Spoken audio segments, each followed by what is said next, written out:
So I wanted to do a quick little tool demo. Sometimes, you know, in shipping and whatnot, you'll end up with a, like in this case, it's an SSP-G 61mm head. You know, the valve keepers and whatnot will pop off, and maybe, you know, this took, you know, a shot in shipping somehow. Sometimes they just pop off. So, you know, and then obviously then things don't work correctly. So what we have is we have a universal parts valve keeper tool.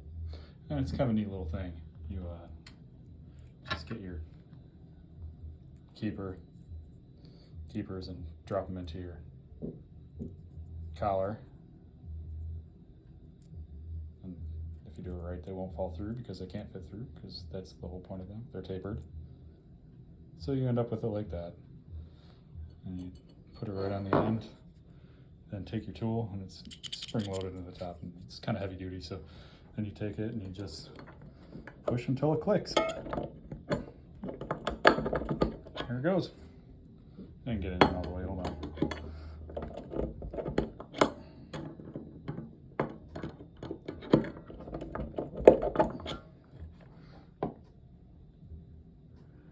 And do it.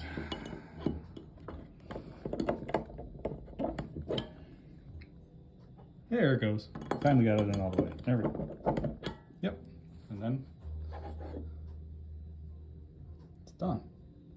Had I, you know, been better about this and done more of these, that would have gone smoother. But anyway, it makes, you know, what is ultimately a pain in the butt job much, much easier. And now I can put this back on the shelf and sell it. So there you go.